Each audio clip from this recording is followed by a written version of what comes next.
Buenas tardes, señoritas, jóvenes estudiantes de noveno A.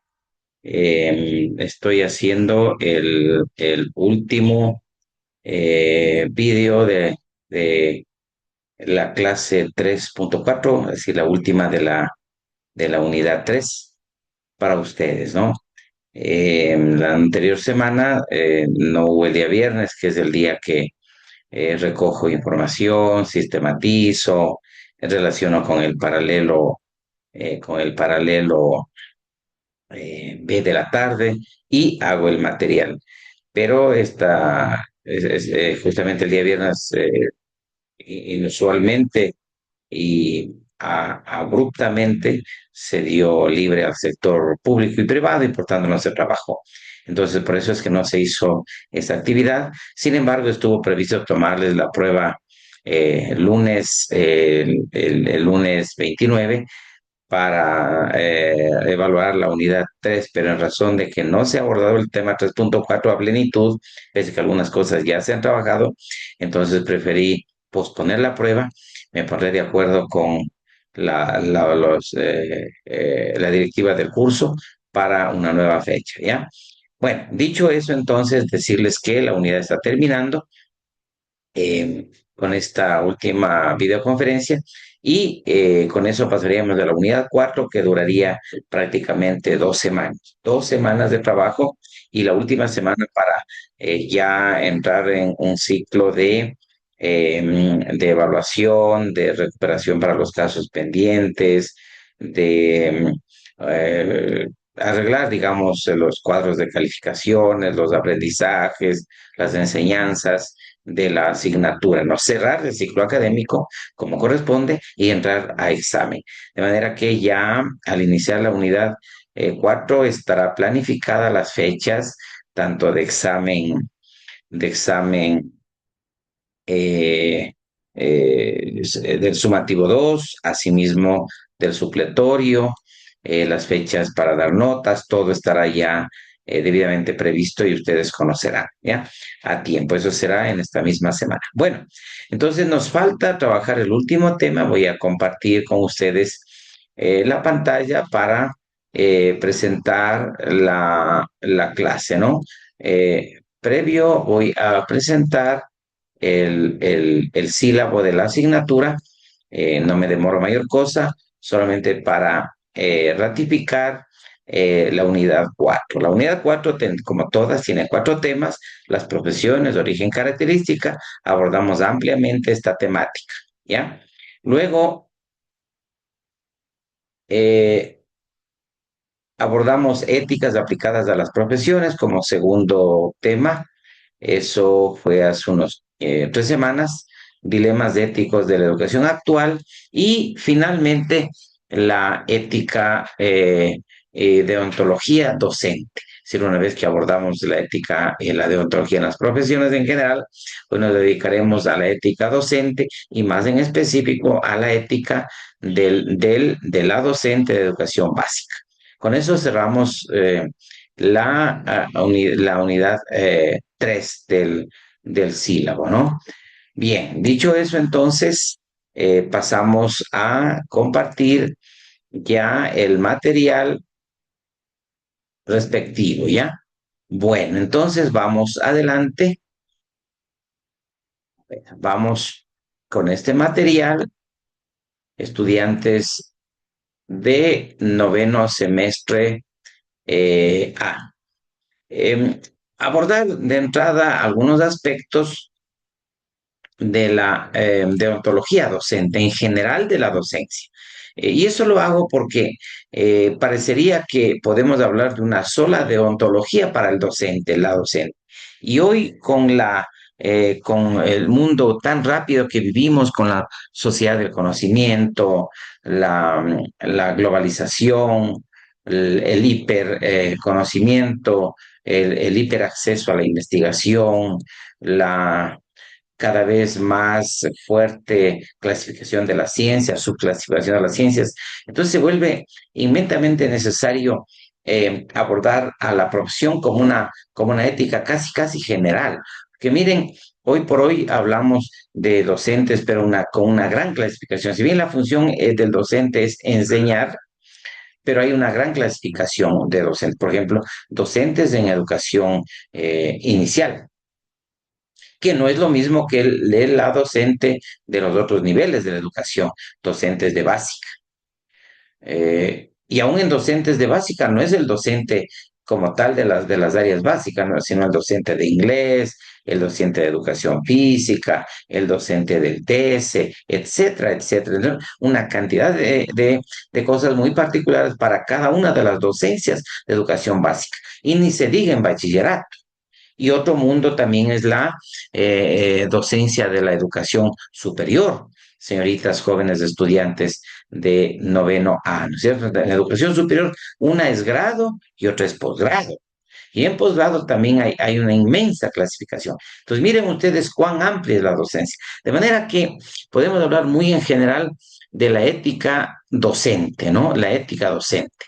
Bueno, entonces, dicho esta parte, voy a presentar las diapositivas. Vamos a abordar la definición, fundamentos, funciones y valor profesional de la docente, ¿no? La ética del profesional en la educación, quizá con énfasis en el Ecuador, ¿no? Entonces, algún contenido, la definición etimológica, conceptual, dimensión epistémica, características de la deontología, fundamentos científicos, etcétera, etcétera. 10 temas, no todo lo abordaremos acá, porque algunos ya fueron abordados en las anteriores semanas. Por ejemplo, la deontología en general no lo vamos a tratar acá, no hace falta, porque ya fue abordado con antelación. Ajá. Luego, eh, la definición, no creo que haga falta. La dimensión epistémica de la deontología, ya lo abordamos adecuadamente en clases anteriores. Las características de la deontología docente, esto sí nos compete, ¿no es cierto? Algunas características, algunos rasgos, algunas particularidades de la deontología en el rol, en la función del docente ecuatoriano, si se quiere, ¿no? Entonces, la docencia en cuanto a la normativa establece normas, deberes concretos y de obligación en su cumplimiento para los profesionales de la educación, es decir, se autoimponen los deberes, las obligaciones que son propios de su rol de ser docente. Y claro, en definitiva, ese rol, esa normativa está dada en las leyes que rigen a la educación, en el caso de usted, la educación básica, y más en específico, quizá a la Constitución, quizá a la LOI, pero sobre todo al reglamento de la LOI. Ahí están las funciones y roles del docente. Junto a eso, el Código de la Niñez y Adolescencia y otros cuerpos normativos, ¿no? El Código Penal, el Código Civil, disposiciones del Ministerio de Educación, ley del deporte, bueno, una cantidad de normas, de acuerdos ministeriales, de disposiciones de autoridad competente. Todo eso se recoge en unos, no, en unos planteamientos normativos, de unas autoobligaciones que se imponen la docencia, ¿no? En este caso, un colectivo docente de una institución o en general del Ecuador. ¿Cómo? Más adelantito, en la unidad 4 lo abordaremos, el código deontológico del Ministerio de Educación. Por ejemplo, hay un código deontológico, está muy desactualizado, pero el Ministerio tiene el código deontológico para todo el talento humano de la educación pública en el Ecuador y también la privada. En los sistemáticos, de otro rasgo, organiza deberes de un sistema coherente, ordenado, adaptable al contexto educativo, ¿no? Organiza la deontología, las obligaciones, los deberes de forma coherente, ordenada y dada en un contexto concreto. Por ejemplo, deberes con los estudiantes, digamos, deberes con la planificación, deberes con la programación, deberes con la enseñanza, deberes con los estudiantes, deberes con los padres de familia, deberes con los compañeros, docentes, deberes con las autoridades, etcétera. Entonces, organiza de forma sistemática las obligaciones que tiene el maestro. Es dinámica también, ¿no? Otra característica de la deontología es dinámica, cambiante, transformadora, porque la sociedad también está transformándose, la sociedad está cambiando y la deontología debe adecuarse a los tiempos, a los contextos históricos en que se aplica. Es impensable una deontología sin la IA, sin la inteligencia artificial, cuando hoy uno de los rasgos determinantes de la sociedad es el acceso a la tecnología. Lo más trascendente quizá la inteligencia artificial, las TIC y otras tecnologías en la educación, ¿no es cierto? Entonces, evoluciona la sociedad, obviamente evoluciona la cultura y por tanto la moral, y ahí mismo evolucionan también las demandas del sistema educativo, en nuestro caso los niños, padres de familia y comunidad, ¿no?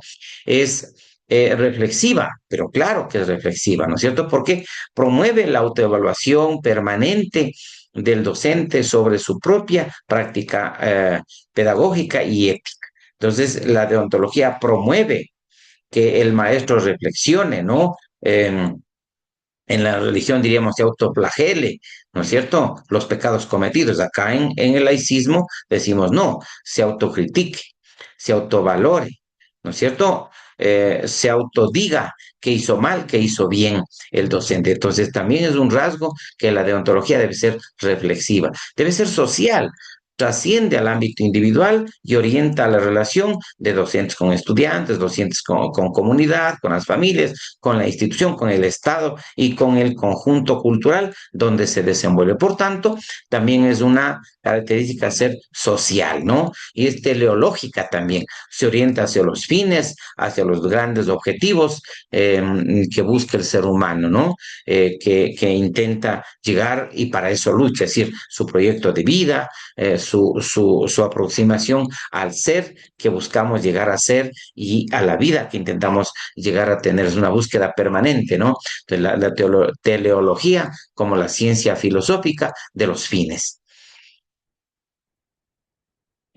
Algunos fundamentos de la deontología, bueno, eso ya abordamos, no creo que amerite volverlo a hacer, pero son fundamentos que tiene la deontología en otras ciencias, ciencias afines, ciencias relacionadas, ciencias que están en diálogo con la deontología, ¿no?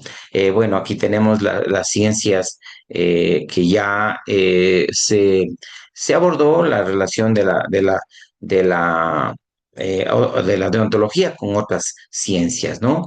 Eh, Ahí están algunas eh, funciones deontológicas del docente, que, digamos, del profesional que hace la función de ser docente. Entonces, respeto a la dignidad del estudiante. Pensar que el estudiante es una persona que tiene derechos, que tiene acceso, que tiene libertad, que es un ser complejo y que es un ser digno. Es decir, que tiene que ser respetado en su realidad, en sus valores, en su vida, ¿no? Simplemente porque es una persona que accede al derecho de la educación y porque la realidad, inclusive la normativa, lo cobija, un ser digno, con derechos, ¿no? Equidad en el trato, el maestro tiene que a todos y a todas por igual, ¿no? O relativa igualdad al menos, pero a cada quien de acuerdo a su propia necesidad. El que más necesidad tiene quizá necesite algo más de atención, pero siempre priorizando derechos de ellos y obligaciones nuestras, ¿cierto? Estimular las potencialidades, sí, pues a los niños quienes las NNE o las NE, digamos, necesidades educativas específicas, estoy hablando cambiado, y también a quienes tienen altas potencialidades e inclusive a quienes, entre comillas, son o somos normales, que en realidad tenía que haber un estándar para decir quién es normal y quién no es normal. Todos, de alguna manera, tenemos algún rasgo que nos hace ser especial, distinto al otro. Entonces, miren ustedes la deontología del docente ético. ¿ya? Con la institución, cumplir las normativas, las disposiciones, los tiempos, los horarios, las responsabilidades planificativas, curriculares, de investigación, de atención a padres y madres de familia, ¿no? Es así, la lealtad institucional, no con las personas, sino con la institución, con esos valores, con esa moral de la institución. Como explicaba en la mañana, en la tarde, por ejemplo, los Mejías, ¿no? Los ex Mejías tienen una lealtad a los que somos montalvinos como yo, digamos, hay menos participación institucional, pero hay una lealtad hacia el pensamiento laico, al pensamiento normalista, ¿no? Ustedes a la educación básica, etcétera, a la central como tal. Entonces, lealtad institucional, donde yo estoy sirviendo, es la institución que me permite trabajar, realizarme, poner en práctica mis conocimientos, pero que además me permite tener un sueldo, poder vivir, poder tener una familia. Entonces, lealtad institucional, no a las personas, porque sí, sino a la institución y a quienes la representan como tal, ¿cierto? Pero no una lealtad que a lo mejor puede ser hasta antiética a personas, simplemente porque son personas que tienen un rol de poder. Colaboración colegial, con el resto de compañeros, con las autoridades, ¿no? Con la institución, colaboración colegial, participar en el deporte, participar en actividades institucionales, saludar, tener una relación equilibrada. A veces nuestras instituciones, bueno, públicas y privadas, no sé si más las unas, más las otras, pero son instituciones de conflicto, de conflicto entre personas, de conflictos de género, de conflictos generacionales y a veces de conflictos tonterosos. Por cualquier cosa se hace problema. Entonces ahí hay que buscar la paz, buscar la armonía. Justamente eso hace el maestro ético, la maestra ética, ¿no? Con la sociedad, ni tanto que decirles, formar ciudadanos críticos, un comprometimiento social, defender la educación pública, laica, gratuita. Esa es la ética del docente con la sociedad, ¿no? Con el contexto que está en relación, ¿no? Y consigo mismo, es decir, una autodeontología, mi obligaciones para mí mismo, ¿no? Una formación continua, una reflexión crítica, una integridad profesional e inclusive una presentación adecuada, ¿no es cierto? Una planificación que corresponda. El maestro no tiene solo que ser, sino también que parecer, decía Cayo Julio César, rey romano. No solo tiene que ser como tal, sino también parecer. El profesor, profesora, debe tener una gran presentación, ¿cierto? No ir vestido como quiera. Tampoco ahora ya la sociedad mismo, así la costumbre, la cultura ha evolucionado. Antes era el mejor traje, el mejor terno del hombre, de la mujer, el mejor vestido. Ahora no, hay más libertad, pero no por ello puede ir vestido como quiera, ¿cierto? Tengo que cuidar, cosa que los niños estén mirando, la sociedad esté mirando en mí. Entonces, miren, obligaciones consigo mismo, qué importante estos aspectos de estudiantes, ¿no? Otros principios de la deontología docente, la responsabilidad, la honestidad, la vocación de servicio. Ujú. Eso es importantísimo, la justicia, el respeto, la actualización permanente. ¿Mm? Por ejemplo, la honestidad, transparencia en la evaluación, en la comunicación, en el ejercicio de esa autoridad pedagógica. Claro, en las clases que doy, en cómo preparo, en los materiales, en la evaluación, en la presentación de documentos, ¿no es cierto? Citar a los autores que cuando bajo de un libro, de un ensayo, enseñar a nuestros estudiantes con la verdad científica, honestidad. Qué complejo ser honesto. Pero eso hay que ser. Eso nos dice la deontología. Vocación de servicio, vivir para servir, ¿no es cierto? Quien no vive para servir, dice, no sirve para vivir. La profesión docente es de mucha vocación, de mucha entrega, ¿no? De mucha pasión por lo que hacemos, de mucha psicología, de mucha entrega. Es el magisterio, ¿no? Justo, un maestro debe ser justo, debe ser ecuánime, debe ser ciego al rato de tomar la decisión, no hacerse ni al uno ni al otro. Y si ayuda a uno, ayuda a otro. Siempre habrán estas realidades, ¿no? La oportunidad a los que corresponda hacerlo en términos de objetividad, de sustento, no porque sí, ¿no es cierto? La justicia, el respeto a todos, a las personas que participan en el proceso educativo y actualización permanente. Cada vez me preparo, asisto a cursos, doy conferencias, escribo, hago artículos, libros, capítulos de libros, etcétera. Saco nuevos títulos profesionales, estoy en permanente formación. Ese es los signos de estos tiempos en realidad, ¿no? Bueno, algunas funciones de la deontología docente: función normativa, función orientadora, función protectora, función evaluadora. La función normativa establece el marco de normas y obligaciones que regularán la conducta del educador, regularán la conducta del educador, el cómo actúa frente a la escuela, frente a la sociedad, ¿no? Para ser una guía, un ejemplo en la toma de decisiones. Esa es la deontología, ¿no? Nos ayuda en la buena toma de decisiones en nuestra función docente. Es lo normativo. El orientador orienta al docente en situaciones de conflicto, ¿no? Eh, Ofrece criterios, ofrece posibilidades para tomar decisiones en dilemas que tengamos que afrontar en la escuela, en la institución. Y eso les va a pasar a ustedes, me ha pasado a mí, es parte de la propia formación. ¿Ah?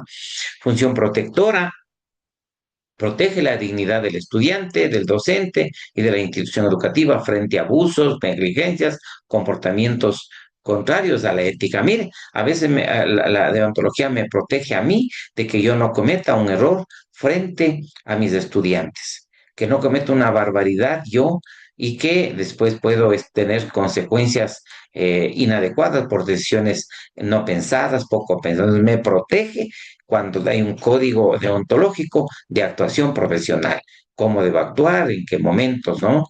La función protectora de la deontología docente y función evaluativa: valorar el desempeño profesional del docente desde una perspectiva ética, ¿no? Más allá de los indicadores meramente cuantitativos. Es decir, yo mismo me autoevalúo, me autovaloro, cómo estoy actuando, qué está pasando, qué estoy haciendo en el aula, eh, qué cosas debo cambiar, qué cosas debo mejorar, qué cosas parece que debería crecer, hacer distinto en la escuela, en el aula. Ajá. Función formativa, función legitimadora, función cohesionadora y función preventiva. ¿Ya?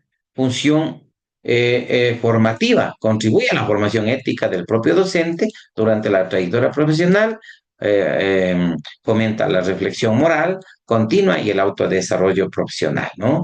Función legitimadora: otorga legitimidad y reconocimiento social a la profesión docente por nuestros actos, por nuestro comportamiento ético deontológico, ¿no? Entonces el maestro es reconocido, la maestra es reconocida en la sociedad, ¿eh? Al demostrar que está regida por principios éticos exigentes y de gran responsabilidad social. Entonces, legitima a la profesión en la sociedad.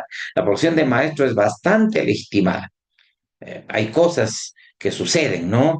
En los tiempos, las redes, sí complican, ¿no? Los derechos de las personas sí complican al profesor. Todavía en el país no tenemos los problemas que hay en otros países. Ojalá nunca los tengamos, pero por ahora se legitima el docente como tal.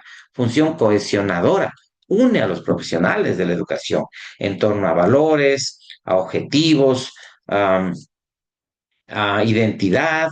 Es decir, el maestro o la maestra busca un colegio profesional, digamos, en este caso en el Ecuador, la Unión Nacional de Educadores, básicamente, ¿no?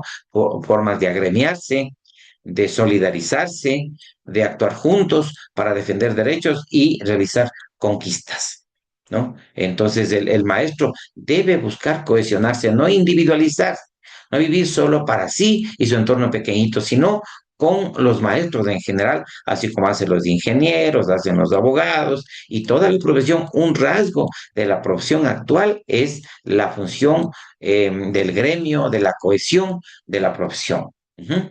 Y función preventiva, ya se dijo anteriormente, previene conductas antiéticas, abuso de poder, eh, corrupción en los sistemas educativos, salvaguardando la integridad del proceso formativo, en lo cual está involucrado el maestro y la maestra, ¿no? Ahí les propongo una estructura del código que ustedes ya estarán trabajando este rato, que es la guía PAE 3. Entonces, miren, debe ser una normativa parecida a una ley, un preámbulo, declaración de valores, deberes con los estudiantes, deberes con la familia, deberes con la institución, deberes con la sociedad y deberes consigo mismo. Quizá aquí está faltando deberes con la planificación, deberes con la evaluación, deberes con el contexto comunitario. Bueno, quizá esos, ¿no? Pero la gran mayor parte de la estructura del código es esta que yo me he permitido presentarles a ustedes, ¿no? Hasta ahí sería el,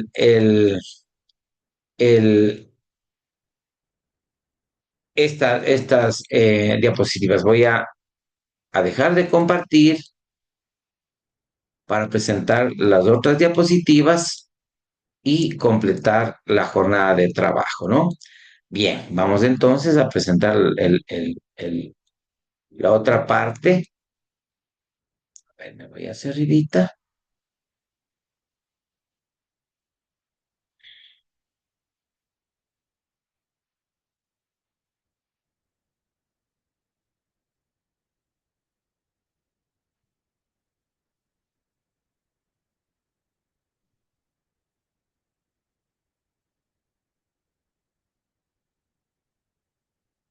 Bien, ¿dónde estamos?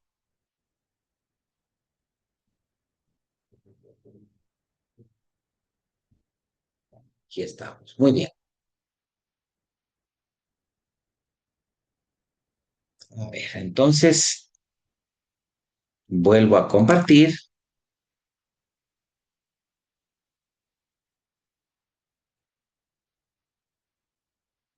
y les presento entonces algunos aspectos de la deontología de la docente de educación básica en el Ecuador actual, algunas particularidades de la docencia de educación básica, ¿no?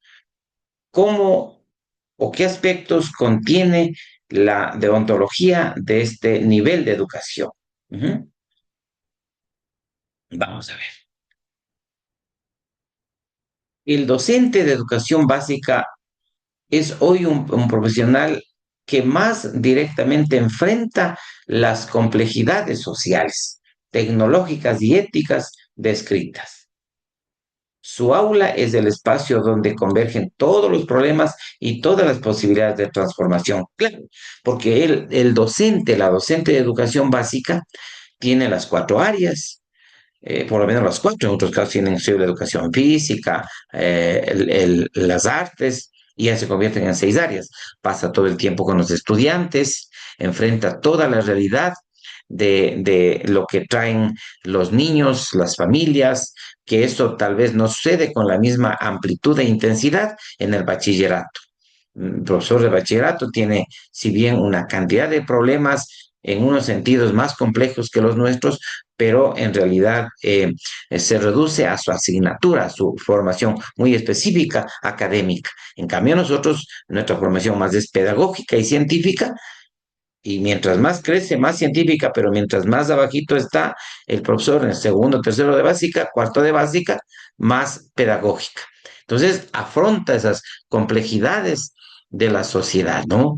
Lo que pasa con los niños. A veces el profesor, la profesora de básica representa o, digamos, reemplaza a la propia familia.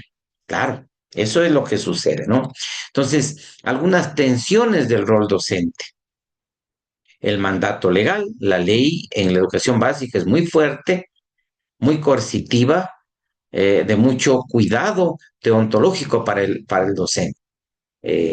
A veces se dice en la escuela, primero denuncio y después digo que no ha sido verdad, que no era así, que me equivoqué, pero ya denuncié y ahí se daño al profesor. Y en la escuela esto es muy común, estudiantes. muy común. Por eso hay que tener una ecuanimidad, hay que tener una deontología muy formada profesionalmente, señoritas jóvenes estudiantes, ¿no? El respeto a la dignidad, porque tenemos personas distintas, de distintas realidades, distintas presentaciones sociales, ¿no? Distintos problemas, distintas necesidades o potencialidades, ¿no? El maestro es una autoridad pedagógica, ¿sí? La autoridad no es el ejercicio exclusivo del poder, sino el ejercicio de la obligación, el ejercicio del conocimiento, el ejercicio de la buena práctica pedagógica. Esa es la autoridad. Es decir, el maestro tiene autoridad por lo que sabe, por lo que conoce, por lo que da clases, por lo que ayuda, más no por el nombre, más no por el título, más no por esas formas a veces arcaicas, a veces yo diría hasta cierto punto muy antiguas, ¿no? Feudales de actuar, ¿no es cierto? Cuando había un poder desgraciadamente muy fuerte de las clases, de la iglesia, del Estado, ¿no? Un cuidado emocional al estudiante, así es, y una actualización permanente, ¿no? Entonces, esas son tensiones que suceden y que el maestro y maestra debe abordar en la educación básica. ¿Ah? Mire, dilemas éticos en el docente de educación básica. Reportar o proteger. El docente sospecha maltrato en un hogar. ¿Puede reportar, debe reportar o debe buscar resolver? ¿Qué debe hacer? Entonces ahí es la sabiduría, el conocimiento de las ciencias específicas, pero también de la deontología. ¿Cómo actuar? ¿Qué haría? ¿Cómo haría? Aplicación plena de las leyes, gran sabiduría, conocimiento, porque yo por ignorancia puedo hacer cosas que no corresponden. La ley, por ejemplo, en cuanto a menores, el código de la niñez, la constitución, las leyes conexas dicen que ante un conocimiento de alguna circunstancia que sea afectable o de afectación a los niños, el maestro tiene que inmediatamente reportar. Punto. No es que espero que me haga por escrito, que firme, no, tengo que reportar. Pero ahí está el problema. ¿Será o no será? Qué complejo realmente. Por tanto, ese es un dilema que hay que tomar, ¿no? La evaluación en educación básica. Aprobar a un estudiante que no alcanzó los objetivos para no dañar su autoestima u honrar los estándares y desarrollo real de la escuela. A ver, ¿qué hacer en eso? ¿Cómo actuar en eso? Hay casos de estudiantes que hacen todo el esfuerzo, pero la familia, la realidad económica no ayuda. Hay otros que tienen una realidad contraria. ¿Qué haríamos? ¿Cómo haríamos? Ujú. El uso de la IA en las tareas. El estudiante entrega trabajos no hechos personalmente, con ayuda de tecnologías, ¿cierto? ¿Qué hacemos en eso? ¿Cómo evalúo? ¿Qué hago?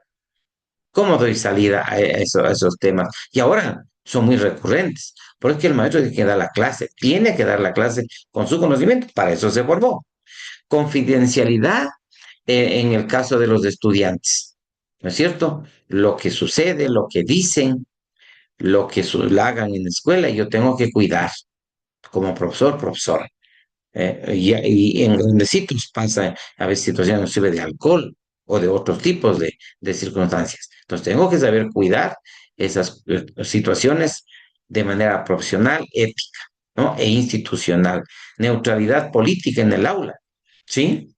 Neutralidad política implica no tener un partido político al cual invite a la gente, pero sí puedo y debo ser un maestro político.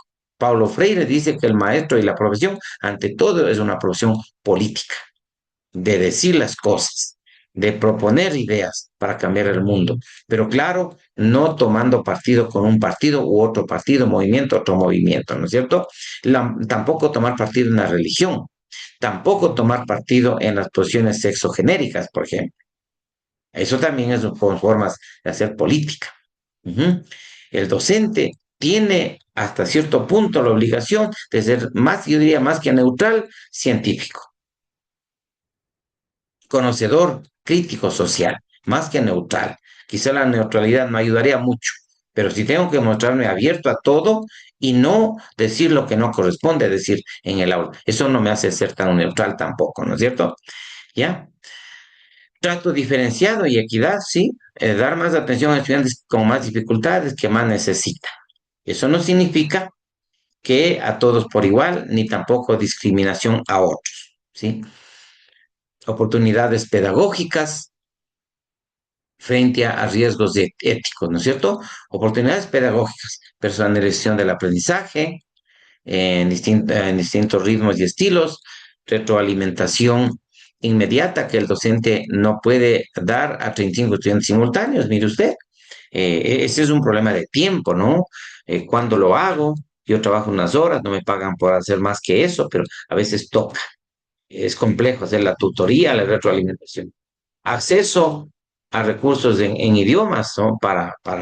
Uh, trabajar con estudiantes en necesidades específicas, ¿no es cierto? Liberación del docente de tareas administrativas para dar mayor tiempo a la escuela, al niño, al aula, que es su esencia, que hoy la vivimos también, además, con una serie la ley misma obliga una serie de tareas administrativas que nos restan tiempo y esfuerzo hacia ser docente porque me dedico a tareas administrativas. Detección temprana de dificultades, ese es un gran conocimiento de pedagogía, de psicología, que tienen que tener los maestros para llegar a ese conocimiento, ¿no? Eh, a ver, riesgos, dilemas éticos, vigilancia estudiantil, ¿cómo se hace eso? Hacer seguimiento, mirar el comportamiento, meterse a veces en cosas en exceso, ¿no es cierto?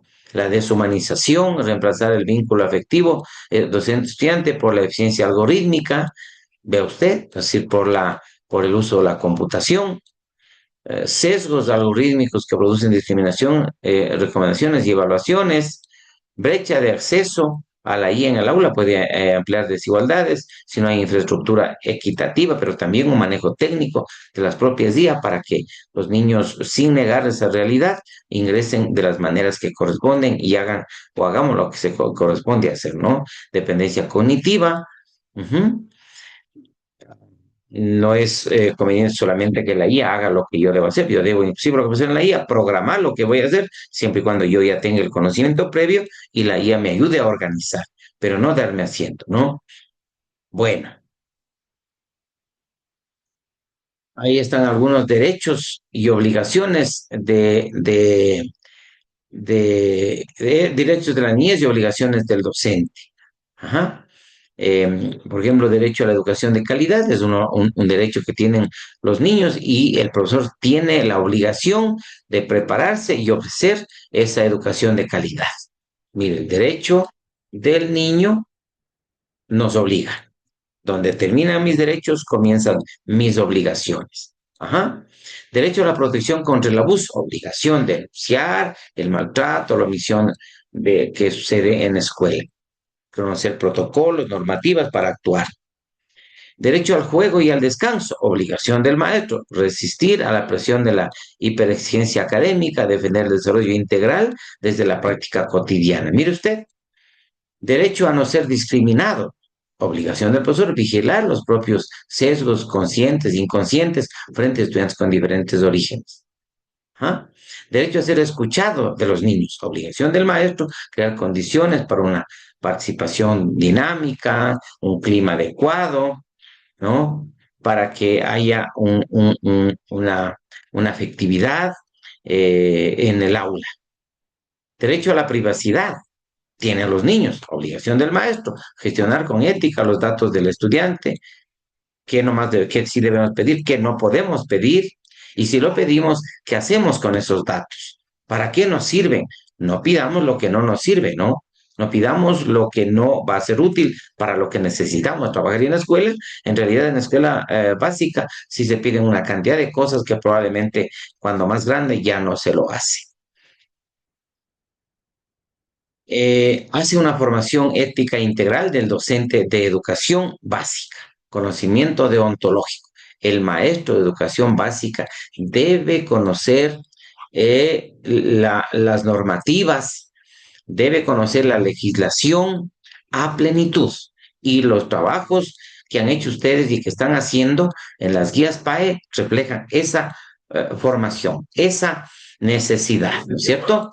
De que el maestro, la maestra conozca las leyes, las obligaciones, la ética, la moral, plenamente. Sensibilidad ética situada, capacidad de reconocer dimensiones morales en situaciones cotidianas del aula que parecen solo pedagógicas y a veces no lo son solo pedagógicas. Entonces, tener ese conocimiento situado de las realidades en que se desenvuelve la escuela, el aula, el contexto social, ¿no? Deliberación moral, habilidad para analizar dilemas desde múltiples marcos éticos y tomar decisiones fundamentadas y con evidencia. Deliberación moral. Esa es una formación deontológica docente. Reflexividad crítica. Conciencia, autocuestionamiento de los propios sesgos, prejuicios, valores que tenemos los seres humanos. El maestro debe tener este aspecto, ¿no? Y acción de valentía moral, disposición a actuar conforme a principios, incluso cuando implica costo personal, social o laboral.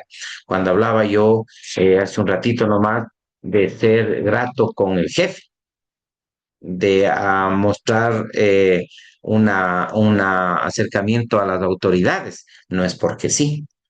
Uno no puede ser leal por serlo, ¿no? Sino que debe tener la valentía moral para discriminar entre lo que es correcto y lo que no es correcto. Yo puedo apegarme, puedo tener solidaridad, puedo apoyar lo que es correcto, pero no lo que no es correcto. Ajá. Bueno, el perfil del profesional ético de la educación básica en el siglo XXI. Sabe y actúa, piensa en sistema, cuida sus vínculos, se autorregula, denuncia y transforma, aprende siempre. Esa es un poco la síntesis del perfil profesional que tiene un maestro, una maestra camaleónico en tiempos muy, muy complejos, en tiempos muy difíciles, en tiempos de preeminencia de la tecnología, de la inteligencia artificial, muchas veces sobre el propio ser humano. Pero el maestro y maestra tiene que ser valiente para vivir esa realidad con un poco estos pasos, estos elementos que el profesor está dando hoy día, ¿no?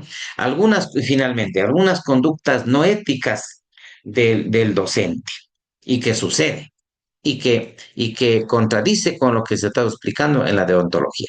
No preparar clases, por ejemplo, impuntualidad y abstentismo, no presentar las cosas, proselitismo o favoritismo, aceptar de regalos a proveedores y usuarios, ¿no es cierto? Cómpreme el libro y yo le regalo. Ese es a proveedores y usuarios, ¿no es cierto? Ayúdele a mi hijo y tenga su regalo.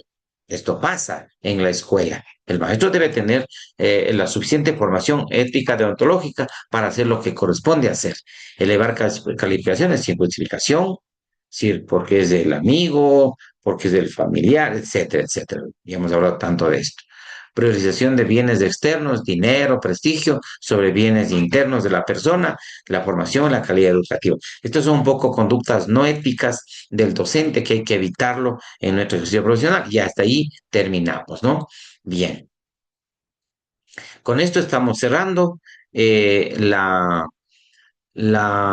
tema 3.4. Yo le alargué intencionalmente un poquito para que queden bien preparados para la prueba y ya les comunico lo más pronto el día de la prueba. Voy a tratar de acordar con la dirigencia de su curso para ver cuándo será mejor y aplicar esta evaluación de la unidad 3, ¿no? Y vayan ya preparándose para el examen sumativo 2. ¿Bien?